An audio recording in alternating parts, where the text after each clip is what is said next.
समय बहुत नाजुक है मेरे बच्चे। 3 दिव्य रक्षक इस वक्त तुम्हारे चारों ओर खड़े हैं। वे शांत हैं, लेकिन उनका प्रकाश तुम्हारे शरीर और आत्मा के हर कोने को छू रहा है। भगवान महादेव स्वयं तुम्हारी ओर देख रहे हैं। उनके दाहिने हाथ में एक सुनहरा स्क्रोल है और दूसरे में दिव्य न्याय की तलवार। उनके शब्दों में भय नहीं बल्कि तात्कालिकता है। अब इसे सुनो, क्योंकि यह संदेश कल का नहीं, इस क्षण का है। स्वर्ग से एक दिव्य अलार्म बज चुका है। यह तुम्हारे लिए चेतावनी है, एक पवित्र प्रयास जो तुम्हें उस खतरे से बचाने आया है जिसे तुम अभी तक देख भी नहीं पा रहे। स्वर्ग ने तुम्हारे स्वास्थ्य को चिन्हित किया है। यह संदेश केवल तुम्हारे शरीर के लिए नहीं बल्कि तुम्हारी आत्मा के लिए भी है।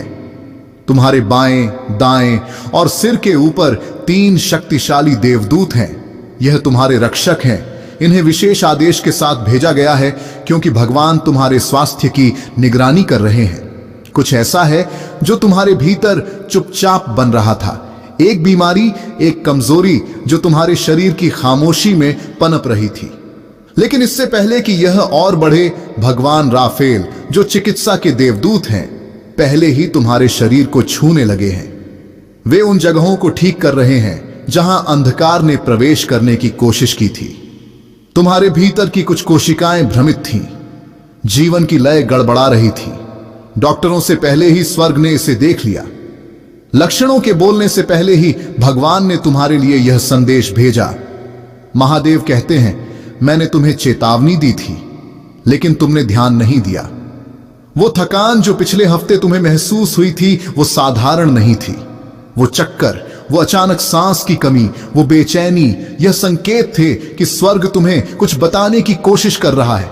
लेकिन तुमने कहा, शायद यह बस थकावट है। तुमने इसे नजरअंदाज कर दिया। अब भगवान आदेश दे रहे हैं, अब और अनदेखा मत करो। एक महिला थी जिसने तुम्हारे बारे में कुछ कहा। वे हमेशा थके रहते हैं, अपना ख्याल नहीं रखते। उसके इरादे बुरे नहीं थे, लेकिन उसके शब्द आत्मिक दायरे में चले गए।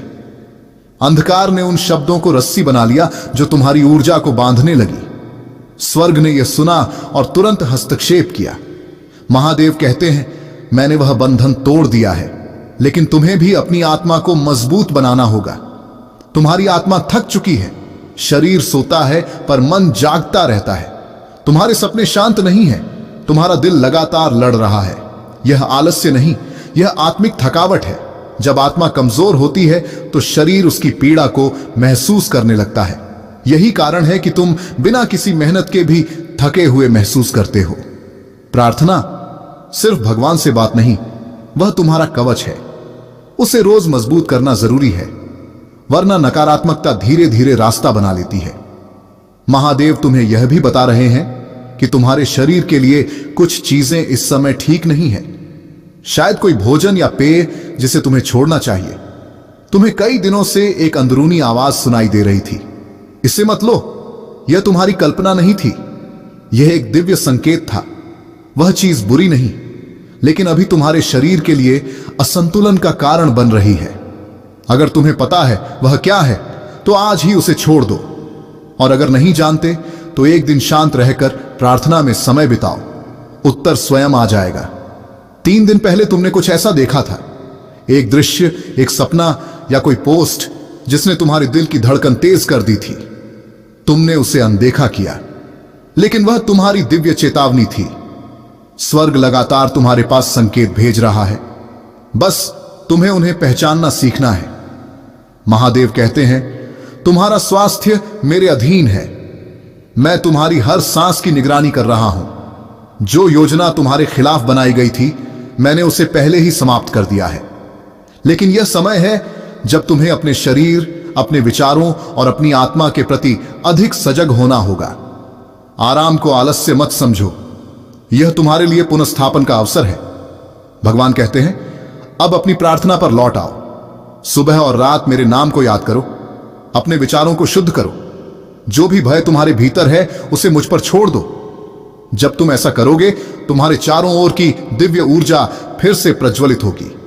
तीनों देवदूत तुम्हारे चारों ओर ढाल बनाकर खड़े होंगे और तुम्हारा शरीर धीरे धीरे अपनी खोई हुई शक्ति वापस पा लेगा। तुम्हें याद रखना है, यह संदेश डराने के लिए नहीं बल्कि तुम्हें बचाने के लिए है। स्वर्ग ने तुम्हारे जीवन की हर सांस को पवित्र समझा है। भगवान तुम्हारे साथ हैं, तुम्हारे भीतर हैं। वह कहते हैं, मैंने तुम्हें इसीलिए चुना क्योंकि तुम्हारे जीवन में अभी एक नया अध्याय शुरू होना है। जो कुछ तुम्हें कमजोर कर रहा था वह अब समाप्त हो रहा है। जो शक्ति तुम्हारे भीतर सोई हुई थी वह अब जागने वाली है। इस क्षण से अपने शरीर का आदर करो, अपनी आत्मा को विश्राम दो और हर दिन भगवान को धन्यवाद कहो, क्योंकि जब स्वर्ग तुम्हारी रक्षा कर रहा हो तब कोई भी अंधकार तुम्हें छू नहीं सकता। कुछ ऐसा है जो तुम्हारे बहुत करीब आ चुका है, लेकिन घबराओ मत, क्योंकि स्वर्ग की आवाज उससे कहीं ज्यादा प्रबल है। महादेव जी कह रहे हैं, जो डॉक्टर नहीं देख सकते मैं उसे देख रहा हूं, और जिस चीज को विज्ञान नहीं समझ सकता मैं उसे ठीक कर दूंगा। एक छिपी हुई स्थिति है जो अभी तक किसी रिपोर्ट में नहीं दिखी, लेकिन आत्मा के स्तर पर उसका इलाज पहले ही शुरू हो चुका है। तुम मर नहीं रहे मेरे बच्चे, बल्कि तुम नई ऊर्जा में पुनर्जन्म ले रहे हो। यह संदेश तुम्हारी पुष्टि है कि उपचार पहले ही आरंभ हो चुका है। भगवान इस वक्त तुम्हारे सामने झुके हुए हैं, कमजोरी से नहीं बल्कि प्रेम की अत्यंत शक्ति से वे तुम्हारे लिए विनती कर रहे हैं। प्रार्थना किए बिना इस संदेश को मत छोड़ो, यह तुम्हारे आध्यात्मिक जीवन का सहारा है। उनके हाथ में एक सुनहरा स्क्रोल है। तुम्हें अचानक बेहोशी, अजीब बुखार या किसी रहस्यमयी दर्द का अनुभव हो सकता था, लेकिन भगवान ने वह सब तुम्हारे दरवाजे तक पहुंचने से पहले ही रोक दिया। यह संदेश उसी हस्तक्षेप का प्रमाण है। स्वर्ग ने तुम्हारा भाग्य फिर से लिखा है। महादेव कहते हैं, स्वर्ग में एक आत्मा है, तुम्हारा पूर्वज, जिसने तुम्हारे जन्म से पहले तुम्हारे लिए प्रार्थना की थी। वह प्रार्थना आज भी सक्रिय है। उनके आंसू अब भी स्वर्ग के सिंहासन के सामने गूंज रहे हैं। तुम उस पीढ़ी की शक्ति लेकर चल रहे हो जिसने तुम्हारे लिए पहले ही आशीर्वाद बो दिए थे, लेकिन दुश्मन इसे जानता है, इसलिए वह धीरे धीरे तुम्हारी ऊर्जा को कमजोर करने की कोशिश कर रहा था। कोई बड़ा हमला नहीं, बस छोटी छोटी थकावटें, हल्के दर्द, नींद की कमी, शुगर या ब्लड प्रेशर में मामूली असंतुलन, यही उसका तरीका था। लेकिन अब स्वर्ग ने कहा है, बस अब और कोई छिपा हुआ वार नहीं। भगवान स्वयं अब तुम्हारे बिस्तर, तुम्हारे भोजन और तुम्हारी सांस पर उपस्थित है। याद करो वो पल जब तुम्हें छाती में हल्का दर्द महसूस हुआ था और तुमने कहा, शायद बस थकान है। वह पहला प्रयास था और भगवान ने उसे वहीं रोक दिया। वो दिन याद है जब आंखें भारी लग रही थीं और तुमने स्क्रीन को दोष दिया। वह तुम्हारी आत्मिक दृष्टि पर छाया डालने की कोशिश थी, लेकिन राफेल ने वह अंधकार मिटा दिया। वो रात जब दिल की धड़कन अनजानी लगी और डॉक्टर भी कुछ नहीं समझ पाए, वह एक दैत्तिक प्रतिध्वनि थी जो तुम्हारे चारों ओर मंडरा रही थी। गैब्रियल, तीसरे देवदूत, ने उसे शांत कर दिया। अब गैब्रियल तुम्हें एक दर्शन दिखा रहे हैं।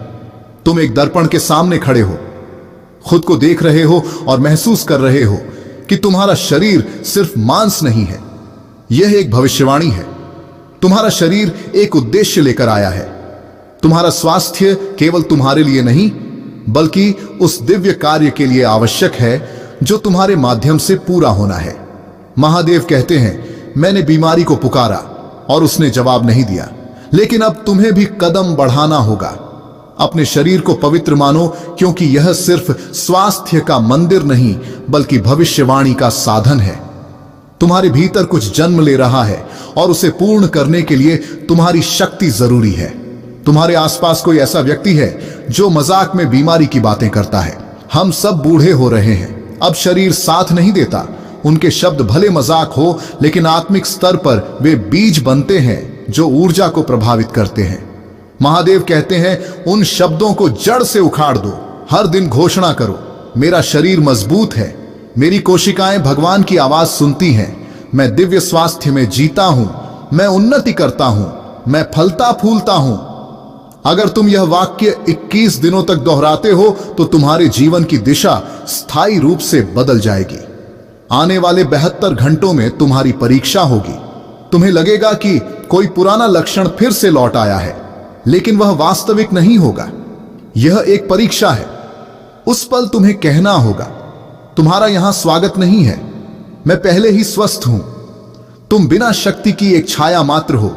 इसे जोर से बोलो, सोचो मत, क्योंकि जब तुम घोषणा करते हो, देवदूत तुम्हारे शब्दों का जवाब देते हैं। तुम्हारे घर में एक कोना है जहां ऊर्जा स्थिर है। शायद कोई पुरानी वस्तु, कोई उपहार या स्मृति जो दुख से जुड़ी है, उसे साफ करो। उस स्थान को प्रार्थना से शुद्ध करो, वहां प्रकाश लाओ, जीवन की ऊर्जा भर दो। क्योंकि जब स्थान पवित्र होता है तो शरीर और आत्मा दोनों हल्के हो जाते हैं। महादेव अंत में कहते हैं, अब तुम सुरक्षित हो। लेकिन याद रखो, उपचार सिर्फ दवा से नहीं, विश्वास से पूरा होता है। जब तुम अपनी प्रार्थना को अपने जीवन का हिस्सा बना लोगे, तब स्वर्ग की हर शक्ति तुम्हारे साथ होगी। तुम्हारा शरीर, तुम्हारी आत्मा और तुम्हारा मार्ग तीनों अब दिव्य सुरक्षा के घेरे में है। यह संदेश सिर्फ शब्द नहीं, यह प्रमाण है कि भगवान ने तुम्हारे जीवन को फिर से स्पर्श किया है। और जब स्वर्ग तुम्हारे पक्ष में खड़ा हो, तो कोई बीमारी, कोई डर, कोई अंधकार तुम्हारे पास नहीं टिक सकता। कुछ ऐसा है जो दिखाई नहीं देता, पर तुम्हारे आसपास मौजूद है। वह तुम्हारी सांस, तुम्हारी नींद, तुम्हारी ऊर्जा को छू रहा है। पर आज से, इस क्षण से तुम्हारा उपचार आरंभ हो गया है। यह तुम्हारी परीक्षा नहीं, यह तुम्हारा पुनर्जन्म है। यदि तुम आने वाले 30 मिनटों में प्रार्थना करते हो, तो तुम्हारे रक्त में एक दिव्य कंपन होगा। तुम्हें महसूस होगा गर्मी, झुनझुनी, स्पष्टता। यह संकेत होगा कि देवदूत कार्य कर रहे हैं। तुम्हें आज इसे पढ़ना नहीं था, पर स्वर्ग ने समय की रेखाओं को मोड़ा ताकि यह संदेश तुम तक पहुंचे, क्योंकि तुम मायने रखते हो। तुम्हारा शरीर एक मंदिर है, तुम्हारा जीवन एक उद्देश्य है। महादेव कहते हैं, मैंने कभी तुम्हारा साथ नहीं छोड़ा। जब तुमने हार मानी, तब भी मैं वहीं था। जब तुम रोए, मैं तुम्हारे पास था। जब तुमने मुझे अनदेखा किया, तब भी मैं रक्षा कर रहा था। क्योंकि तुम चुने हुए हो, तुम प्रिय हो। अब ऐसे जैसे तुम ठीक हो चुके हो, बोलो, सोचो, खाओ, सो प्रार्थना करो, जैसे कि उपचार पूर्ण हो चुका है, क्योंकि वास्तव में ऐसा हो चुका है। लेकिन सुनो, किसी ने तुम्हारे मंदिर, तुम्हारे शरीर को बिना तुम्हारी अनुमति के छुआ है। जब तुम असावधान थे, सोए हुए थे, विचलित थे, तुम पर शब्दों के रूप में झर फेंका गया। ईर्ष्या, तिरस्कार, नकली चिंता, यह सब तुम्हारी आत्मा को घायल करने के लिए थे। वे बातें जो तुम्हारे पीछे कही गई, वे नजरें जिनमें छिपा विष था। भगवान ने सब देखा। महादेव कहते हैं, यह आध्यात्मिक युद्ध है और यह तुम्हारे शरीर के भीतर लड़ा जा रहा है। थकान, दर्द, चक्कर, सांस की कमी, यह बीमारी नहीं, चेतावनियां थी। दिव्य अलार्म थे जिन्हें तुमने तनाव समझकर अनदेखा कर दिया। पर अब स्वर्ग का सबसे तेज अलार्म बज चुका है, क्योंकि अंधकार का असर समाप्त करने का समय आ गया है। भगवान राफेल ने तुम्हें ठीक करने की चेष्टा की, पर तुम्हारे आसपास की ऊर्जा, कुछ लोगों की छाया उस उपचार के बीच आ गई। जिस कमरे में तुम सोते हो, वह अब एक पवित्र स्थल बन रहा है। देवदूत वहां खड़े हैं। वे वही हैं जिन्होंने कल रात तुम्हारे बिस्तर के पास प्रार्थना की थी। उनमें से एक रोया, दूसरा थक गया, तीसरे ने अपनी आंखें ढक ली, क्योंकि जो दृश्य उन्हें दिखाया गया वह भयानक था, पर दंड के लिए नहीं, प्रेम के लिए। क्योंकि तुम इतने प्रिय हो कि अब स्वर्ग मौन नहीं रह सकता। महादेव कहते हैं, मैंने तुम्हें पुनर्जीवित कर दिया है। अब उठो, अपने भीतर फिर से जीवन भरो। यह संदेश तुम्हारे शरीर में प्रकाश बनकर उतर चुका है। देवदूत सुन रहे हैं, उपचार शुरू हो चुका है। महादेव कहते हैं, मेरे बच्चे, तुम्हारे कमरे के उत्तर पश्चिम कोने में एक अवशेष अब भी पड़ा है। वह अब भी तुम्हारी ऊर्जा को बांध रहा है। मैं तुमसे विनती नहीं, आदेश देता हूं, उसे आज ही शुद्ध करो। प्रार्थना करो, नमक का प्रयोग करो, अगरबत्ती जलाओ, पर देरी मत करो। हर क्षण का विलंब तुम्हारे शरीर की शांति को प्रभावित कर रहा है। वे कहते हैं, तुम्हारी रसोई में एक वस्तु है जो तुम्हारे लिए शुभ नहीं है। कोई पैकेट, कोई बोतल, कोई उपहार जिसे किसी ने स्पर्श किया और उस स्पर्श में ईर्ष्या थी। सभी उपहारों की जांच करो, विशेषकर वे जिन्हें तुमने मांगा नहीं था पर किसी ने छोड़ दिया था। उसके पास ही विष की छाया है। यह भय का नहीं, जागरण का संदेश है।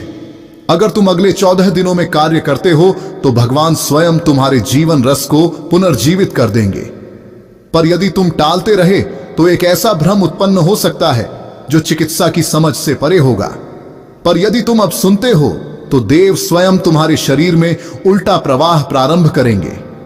तुम्हारी हर कोशिका में नव जीवन फूटेगा, पर यह आज से प्रारंभ होना चाहिए।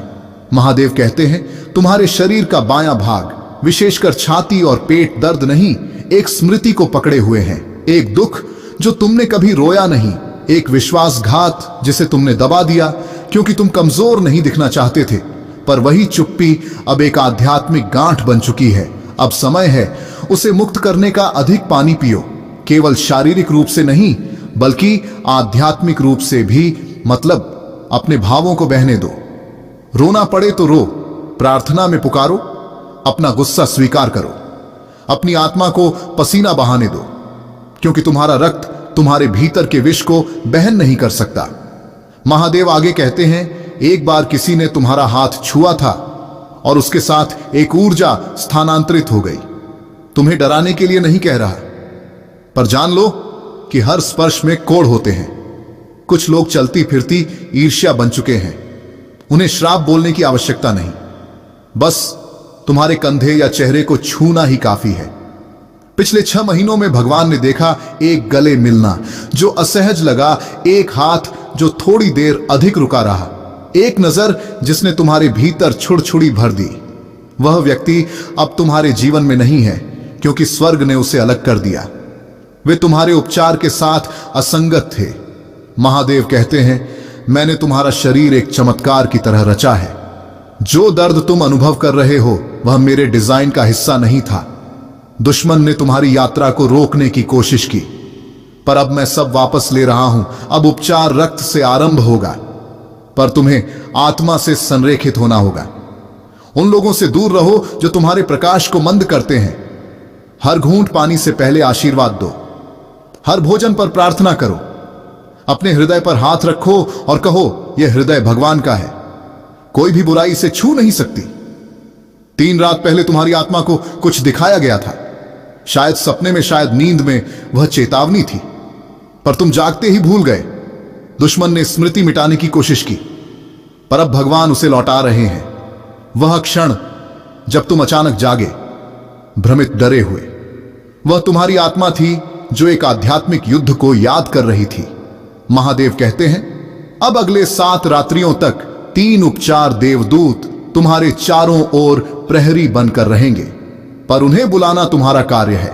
सोने से पहले कहो उपचार के देवदूतों, मैं तुम्हारा इस कक्ष में स्वागत करता हूं। मेरी रक्षा करो, मेरी श्वास की रक्षा करो और मेरे शरीर को शुद्ध करो। तुम्हारी थकान तुम्हारी जीवन शैली से नहीं, तुम्हारी ऊर्जा लीक से उत्पन्न है। किसी ने तुम्हारे ऊपर एक आध्यात्मिक नाली लगाई थी, पर इस संदेश को पढ़ते ही वह सील हो रही है। तुम्हारा शरीर ठीक होना प्रारंभ कर रहा है। तुम्हारा विश्वास ही उसकी कुंजी है। महादेव कहते हैं एक स्त्री थी जिसने कभी सहायता का वचन दिया, पर उसकी नजर में लोभ था। उसने प्रशंसा नहीं की बल्कि चोरी की इच्छा रखी। वही क्षण था जब स्थानांतरण हुआ। पर अब मैं सब वापस ले रहा हूं। जो तुमसे छिना गया था वह अब तुम्हें लौटाया जा रहा है। महादेव कहते हैं अपने भीतर के प्रकाश को पुकारो, क्योंकि अंधकार अब भाग रहा है। तुम्हारा रक्त शुद्ध हो रहा है, तुम्हारा हृदय स्थिर हो रहा है, तुम्हारा शरीर फिर से पवित्र बन रहा है। तुम्हारा उपचार पूर्ण हो चुका है। अब वैसे ही जीना प्रारंभ करो। महादेव कहते हैं मेरे बच्चे, तुम शापित नहीं हो, तुम चुने हुए हो, और क्योंकि तुम चुने हुए हो, अंधकार तुम्हारे विरुद्ध सक्रिय रहता है। पर याद रखो, स्वर्ग अपने चुने हुए को कभी नहीं छोड़ता। इस क्षण आत्मा के लोक में एक स्क्रोल खुल रहा है। उस पर तुम्हारा नाम लिखा है और उसके नीचे लिखा है चिकित्सक को स्वयं ठीक होना चाहिए। प्रकाश वाहक को अंधकार में नहीं उतरना चाहिए। भगवान की आज्ञा है धरती से जुड़ो, फलों, अनाजों और प्राकृतिक आहार की ओर लौटो। यदि तुम्हारा शरीर अनुमति दे तो एक दिन उपवास रखो। केवल भोजन नहीं, विचारों में भी शुद्धि लाओ।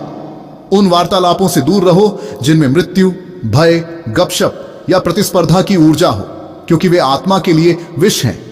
महादेव कहते हैं, अपने शरीर को प्रेम से छुओ, जहां दर्द है वहां हाथ रखो और कहो, यह स्थान भगवान का है, क्योंकि तुम्हारा शरीर सुनता है। हर कोशिका एक स्मृति रखती है। यदि तुम कहते हो मैं थका हुआ हूं, मैं कमजोर हूं, तो कोशिकाएं मान लेती हैं। पर यदि तुम कहते हो मैं प्रकाश हूं, मैं स्वस्थ हूं, मैं भगवान के माध्यम से मजबूत हूं, तो शरीर पुनर्निर्माण शुरू कर देता है। कोई है जो तुम्हारी यात्रा देख रहा है और गुप्त रूप से चाहता है कि तुम गिरो, विशेषकर स्वास्थ्य में। पर महादेव मुस्कुरा रहे हैं, क्योंकि मैं उसी क्षण का उपयोग उन्हें चौंकाने के लिए करूंगा जहां वे गिरावट की आशा कर रहे थे। वहां तुम्हारा उत्थान होगा।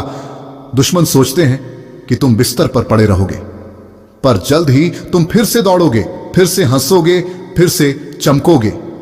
भगवान ने तुम्हारे लिए एक चमत्कार लिखा था, पर तुम्हारे संदेह ने उसे रोक दिया था। अब जब तुम यह संदेश पढ़ रहे हो, तुमने उस चमत्कार को पुनः सक्रिय कर दिया है। उपचार दूर नहीं, बस एक सांस की दूरी पर है। महादेव कहते हैं, पवित्र आत्मा, अब तुम्हारे फेफड़ों में शुद्ध प्रकाश भर रही है।